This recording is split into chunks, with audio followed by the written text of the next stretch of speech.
Because of a dog, I'm a better man. Because of a dog, I choose to give. Because of a dog, I count my blessings. I've learned to live because of a dog. Because of a dog, I can be a dancer. Because of a dog, I can laugh and sing. Because of a dog, I will live forever. My life takes wing because of a dog. I believe in hope because of a dog.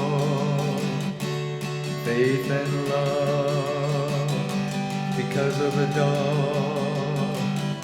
My soul is full and my heart is whole. Because of a dog, I believe in God. When the moon is full, with the stars aligning in the magic spell of the midnight wind. When the morning comes and the sun is shining, everything is joy because of a dog. I believe in hope because of a dog. Faith and love because of a dog. My soul is full and my heart is whole. Because of a dog, I believe in God.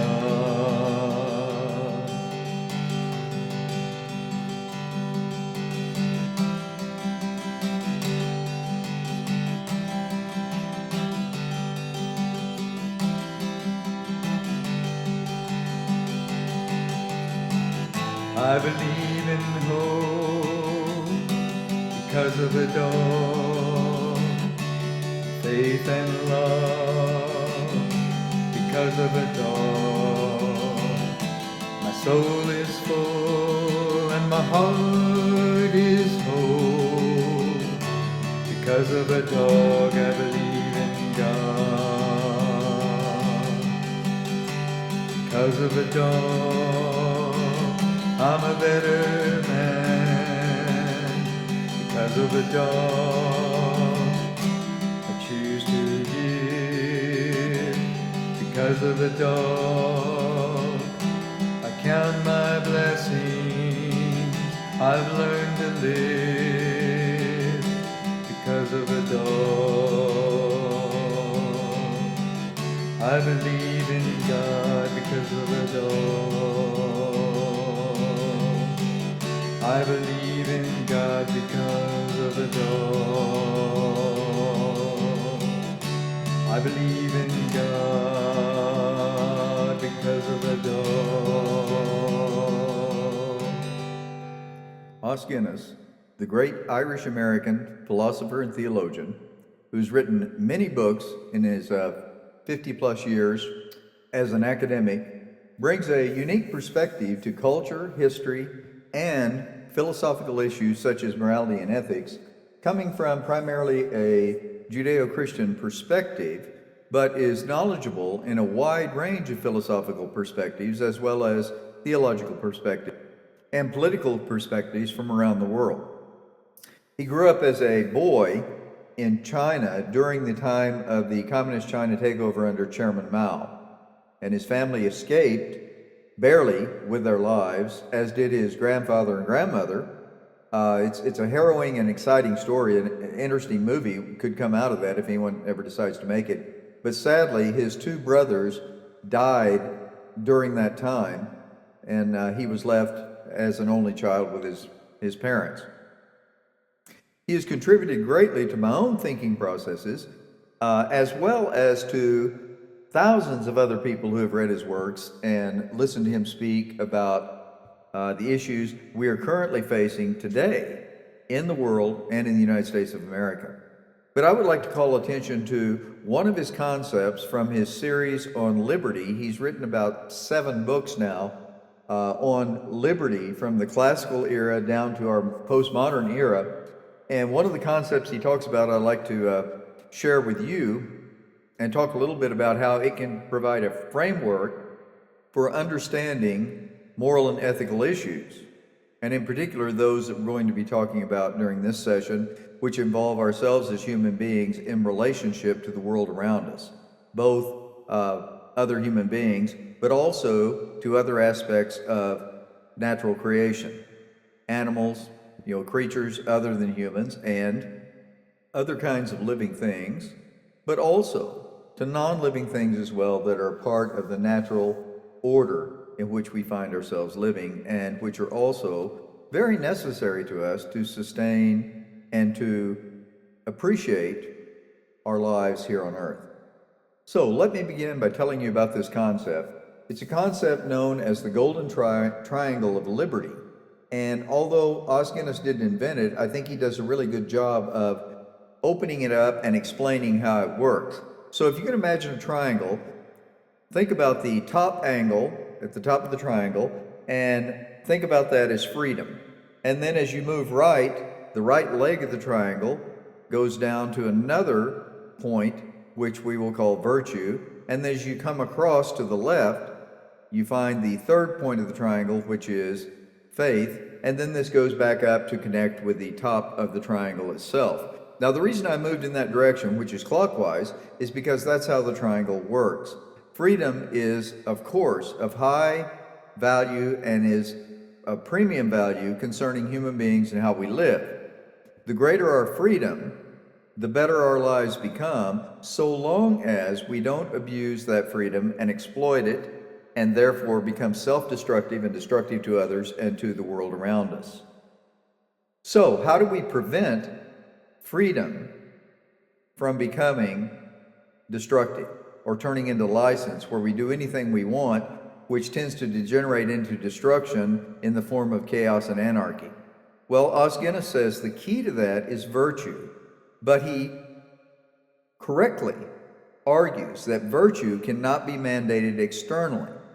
Virtue is internal, and either virtue can be implanted in us by someone greater than us. He says that would be God. God's goodness becomes a part of our nature as we are created in the image of God. But also, God further instills goodness into us as we believe in Him and follow Him, submitting our lives to His ultimate authority. However, no other human being and no group of human beings, no government, no religion, no school, can instill virtue in any individual. Individuals must see what virtue means and seek it for themselves because they value it intrinsically, and then be willing to receive it from a source of virtue that is absolute. And this is Os Guinness's argument. And he says, if this virtue is nurtured within us and exists, it becomes a restraint upon freedom, so that freedom is positive and not negative. Freedom is not destructive, but it is constructive. And it leads to benefits, to health, to goodness, rather than the opposite effects.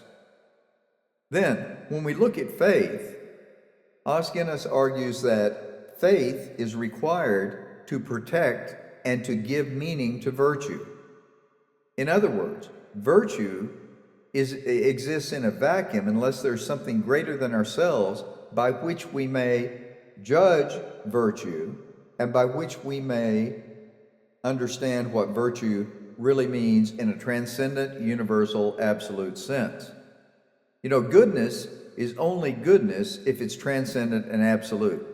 If we say that goodness is what each person thinks it is, then we don't really have goodness. What we have is a range of opinions about what we like, what individuals like, which is not a proof of actual virtue or goodness. It simply is a reflection of the things we prefer. And those may be good things or they may be not so good things. And all too often, I'm afraid, they become not so good things. So Os Guinness argues that we must place our faith in something to establish for us the true meaning of virtue and guide us in instilling in our own lives virtue that we can live by and that can control our impulses concerning our freedom. Of course, the highest source for virtue would be God. And this is why Os Guinness says that faith in God is the ultimate approach to establishing what virtue is and to experiencing it for ourselves and then internalizing that virtue to keep our lives in check and whereby we produce positive, beneficial outcomes in our relationships rather than negative and harmful ones. And Os Guinness goes further and says, faith in God in a generic sense won't do because there are many different views of God. There are many different, quote, gods and even goddesses out there that people talk about, but they are oftentimes, and most often, on some level, in conflict with one another, and they tend to cancel each other out on some level. Therefore, Os Guinness says there can be only one superlative being who is the true God, and that is the one we must have faith in, we must find and have a relationship with in order to understand and experience virtue truly. Now, he's operating from that same viewpoint that Anselm and Aquinas held back in the early Renaissance, wherein Anselm, in his logical constructs, demonstrates that the superlative being, God, must exist. Of course, Anselm was a Christian cleric, and he believed that the God he was talking about was the God of the Old Testament and the New Testament, as did Aquinas, who was also a Christian churchman. Aquinas, on the other hand, had 5 individual ways of looking at the existence of the superlative being and why that made more sense than anything else. And this is really what Os Guinness is talking about. But in the Golden Triangle, he's saying that even when you have faith, if it's faith in the one true superlative being, it's only as effective as our freedoms to pursue that faith and to experience a relationship with that being are allowed. So, if those freedoms are restricted, then faith becomes restricted and the effect on our virtue is diminished. And when our virtue is diminished, the effect on positive freedom is radically diminished as well. And we get bad outcomes instead of good ones. So the Golden Triangle requires all 3 components: freedom, virtue, and faith. And they must all fit together. If one is lost, the triangle disappears, and there is no safeguard for good outcomes over bad outcomes in a social context. And this social context, I might point out, is more than a political one, more than a human social one, is more than the most intimate social interactive, the family, and also includes all of the other creatures in the natural world, as well as all of the other things that exist in the natural world, whether they are living things like plants or whether they are non-living things like rocks and dirt. They all have some kind of value because in this view, all were made by the same superlative being with a purpose in mind, which also reflected that being's nature and character in some way. This is why in the Bible it says that all of creation, the very heavens and earth, express and reflect the character and identity of the one who made them. And this is most especially visible, the Bible says, in the creation of human beings, both male and female. If you know the story of Genesis chapter 1 through 3, it tells that story. Now, regardless of how we view that story, which I'm not going to get into here, it's irrelevant to what we're talking about, as either an allegory or a symbolic narrative or a literal historical account. Regardless of how we look at it, the principles and the message in the story remain the same. That human beings are the highest beings created in this world to reflect the image of God, the image of their Creator, and therefore they hold a special status with their Creator. But understand, special status does not mean the power to do anything they want, no matter how harmful and destructive it might be to the rest of creation. Rather, there's an interesting word in that narrative where God says to the first man and woman, I give you dominion over all of creation. Now, that word dominion is a Latin word. It's not the word that's used in either the Septuagint Greek or the Hebrew, but we'll talk about that in a minute. But that Latin word we think of as domination, dominion, and therefore we think it's like someone being made a lord or a king who conquers everything else and bends everything to his will. But that's not the meaning of the term.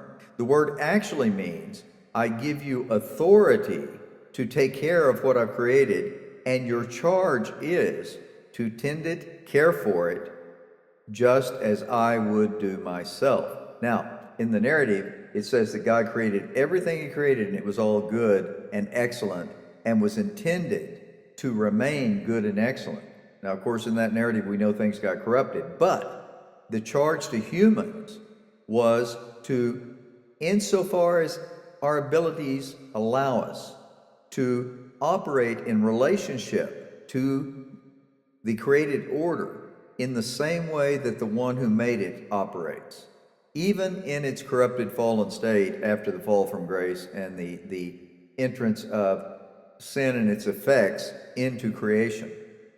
Our perspective still should be to work toward treating creation like it was intended to be treated as it was originally created. This is a wonderful opportunity for us, but it is also a serious responsibility. It means that we cannot be casual about the world we live in. It means that we must take seriously not only ourselves, but the lives of everyone else around us, other humans. And we must take seriously the lives of the lower creatures who, I contend, still have some level of the image of their Creator embedded in them. Not to the degree of humans, but still that image is there. And even then, the other things in creation, plants and non-living things, all bear that image. So, therefore, when we abuse and we exploit and we manipulate and we destroy whatever it is in creation, we are in effect mounting an attack, in a sense, on the very image of the one who made it all. Now, in the world we live, that can be complicated and difficult because sometimes we face situations where the only option is to take some action which may cause something to die or something to be destroyed. This is a sad state of events. I would offer some hope here, though. From a biblical standpoint, we're told that when Christ returns and establishes His kingdom on earth forever, assuming that this is a true story and will really happen, not everyone believes that, but if it is true and happens, we're told that everything will be renewed and restored to what it was in the beginning, and even greater than what it was in the beginning. That God will keep doing things with creation that will make it even greater and better than it was originally. And that is a great hope to look forward to. But in the meantime, we have to deal with the world as it is, with the corruptions and the problems that now exist, and even with our own problems within us that contribute to that at times. Nevertheless, Os Guinness's Golden Triangle is a good starting point and a good thing to keep in the forefront of our thinking as we proceed in life to try to carve out the kinds of relationships that are necessary to benefit everyone and harm no one. Now, I want to talk a little bit about these creatures and the natural world in relationship to what we've just said. I'm a dog man. I love dogs. I've owned several dogs. They've become close companions, I would say even friends. I am amazed at how smart they are, how intuitive they are, and their abilities to even think and reason on levels that are remarkable. And there has been much study of dogs in recent years. I'd say the past 10, 15 years, there have been remarkable studies to show exactly how capable they truly are.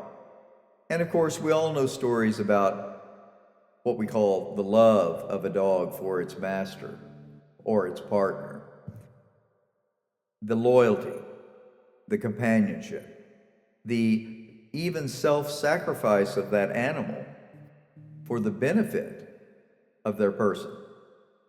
It truly is a remarkable blessing and gift, which I don't think was a coincidence or an accident. I think it was by design. At this point, I'm going to break for a few minutes and play a little tune for you I've always loved. It's a fun little song about traveling on the road and doing that with your best buddy, your dog. I hope you enjoy it.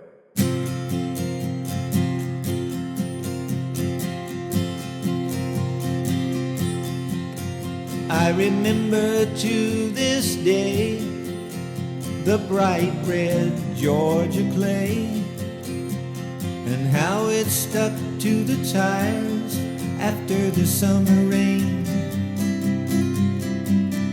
Willpower made that old car go. A woman's mind told me that's so. Oh, how I wish we were back on the road again. Me and you and a dog named Boo, traveling and a living off the land. Me and you and a dog named Boo, how I love being a free man. I can still recall the wheat fields of St. Paul and the morning we got caught robbing from an old hen. Old MacDonald, he made us work, but then he paid us for what it was worth. Another tank of gas and back on the road again. Me and you and a dog named Boo, traveling and a living off the land. Me and you and a dog named Boo, how I love being a free man.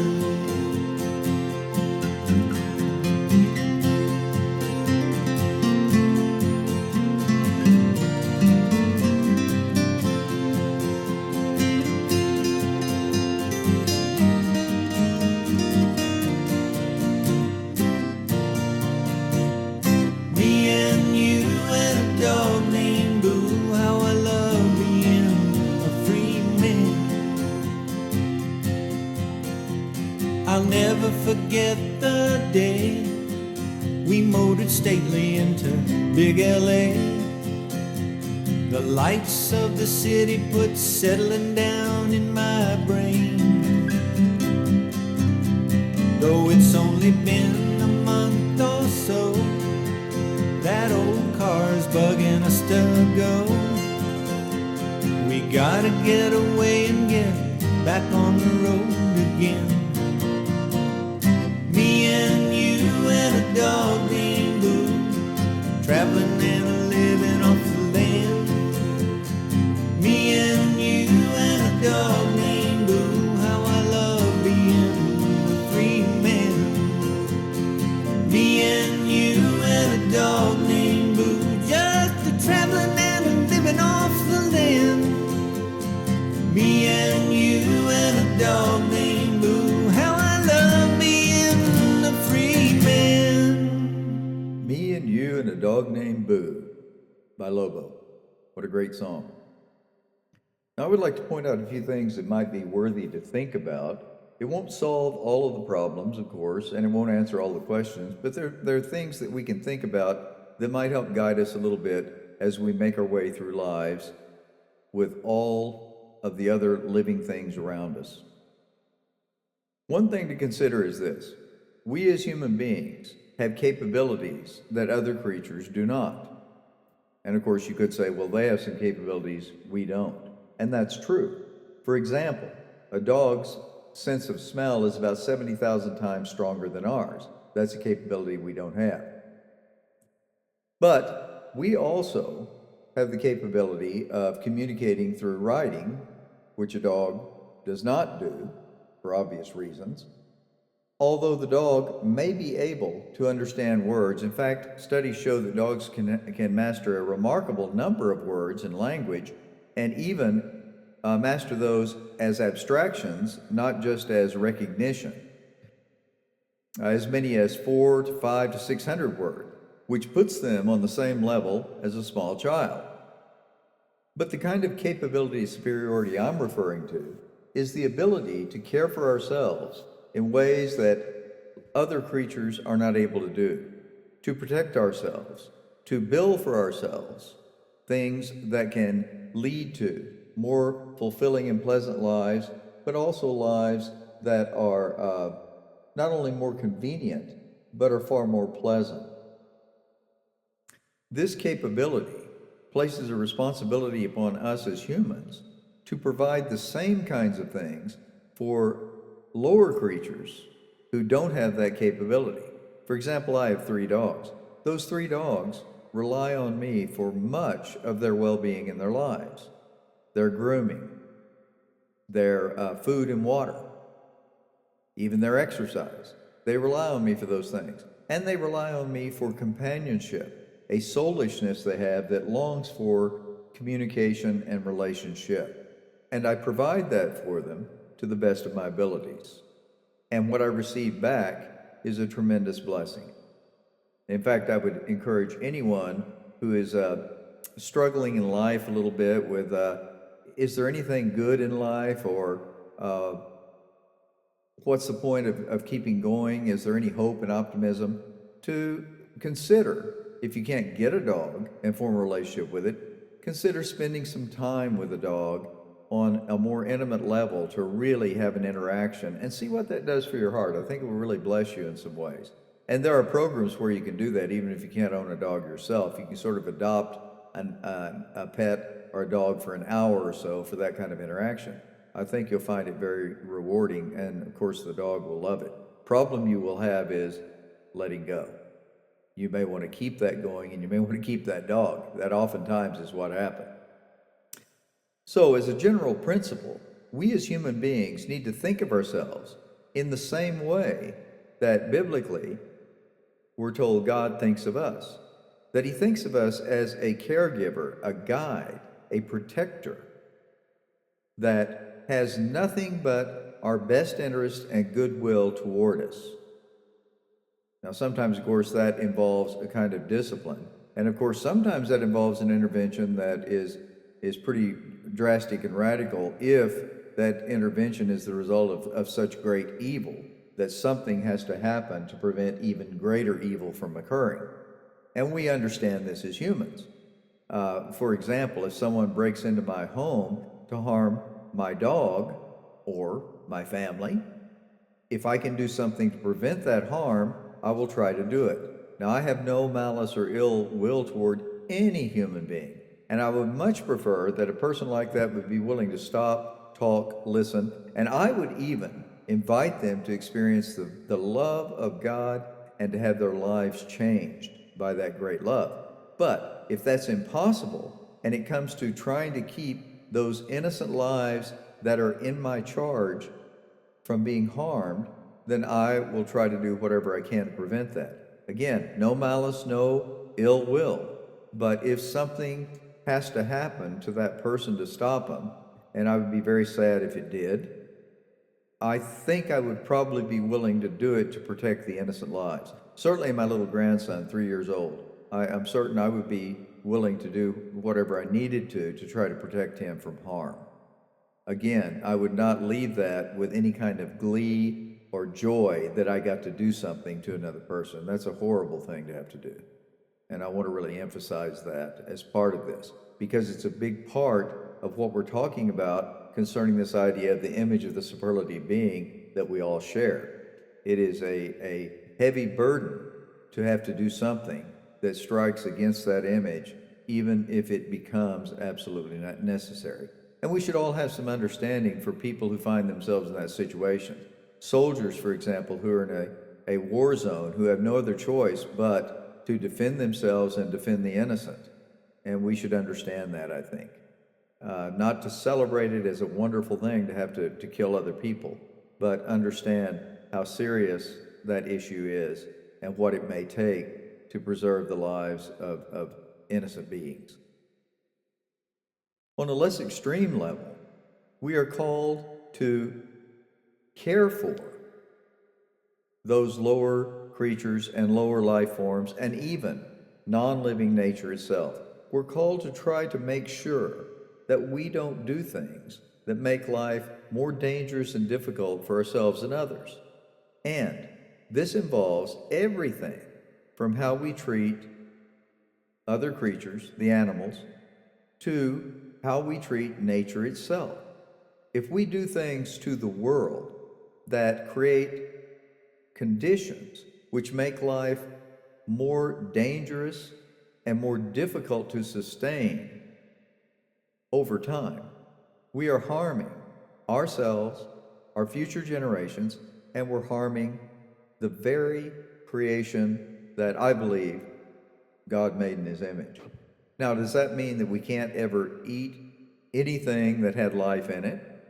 I don't think that really necessarily follows, although I do believe that a day will come when that will be no longer a necessity.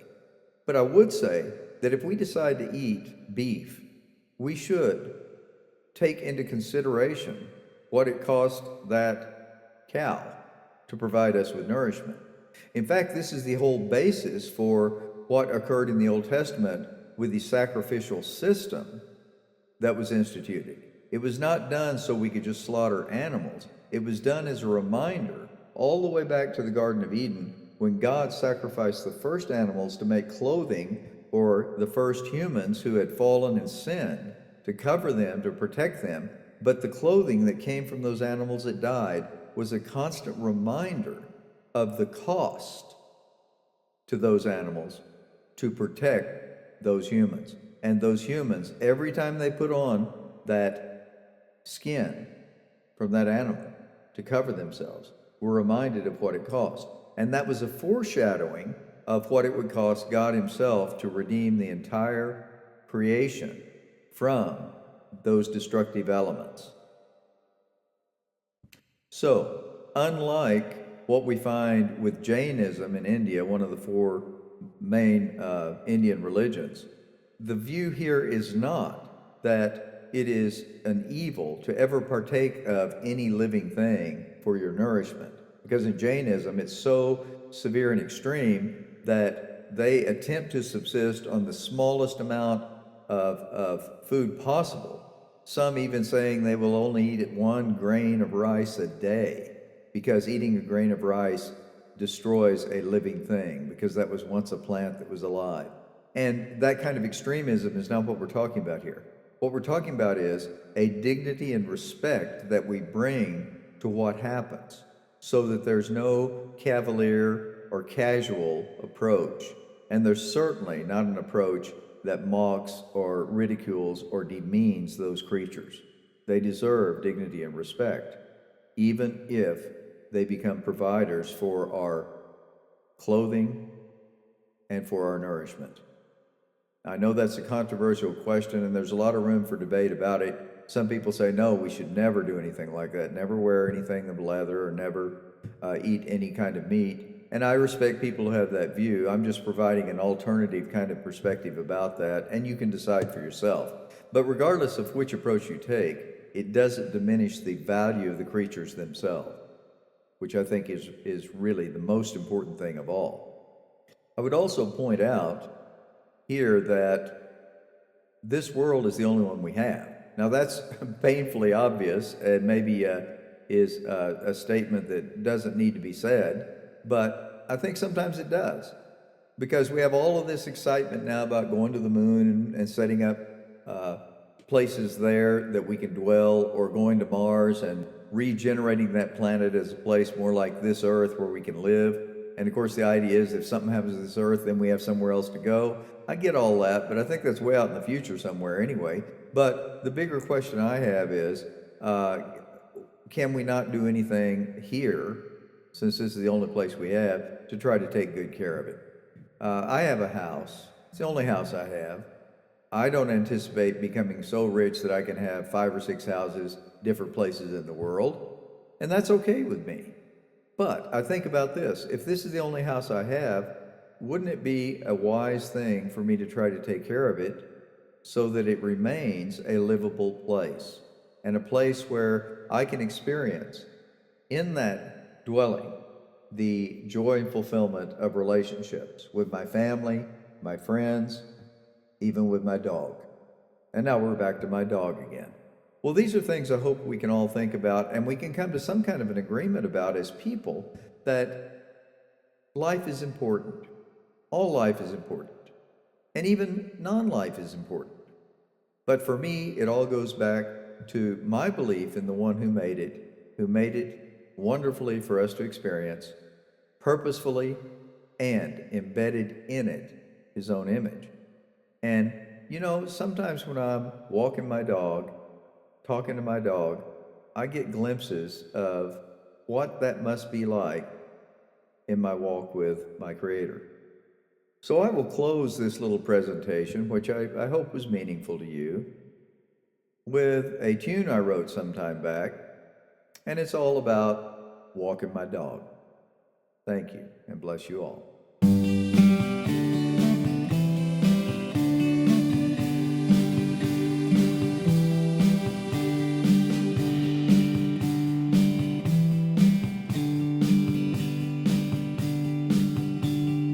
Walking my dog in the early spring. Walking my dog on an April morning. Walking my dog feels a bit like heaven. The love of God when I'm walking my dog. Walking my dog on a sunny day. The summer sun where the palm trees sway. A bottle of rum with a girl like you. That's how I feel when I'm walking my dog.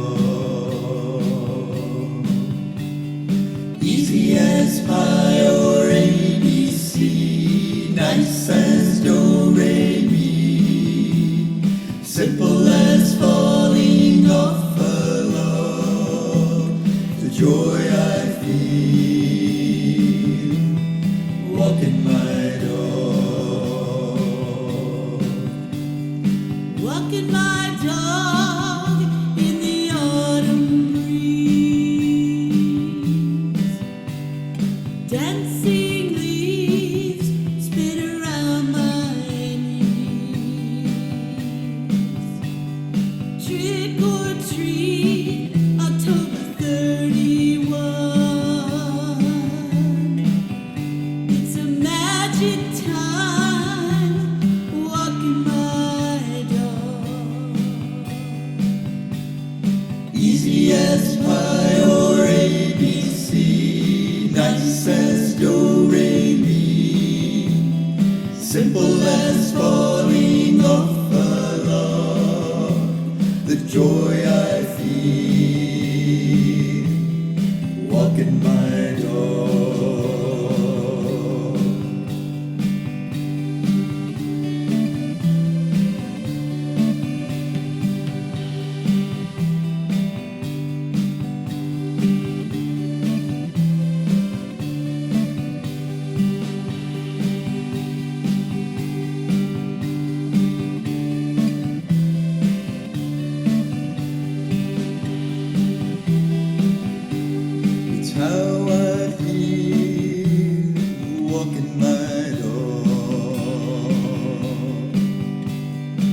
walking my dog through the winter snow. God above and heaven here below. Christmas Eve and the manger child. Holiday joy when I'm walking my dog. Easy as pie or ABC, nice as do re mi, simple as falling off the log. The joy I feel walking my dog. Easy as pie or ABC, nice as do re mi, simple as falling off the log. The joy I feel walking my dog. That's how I feel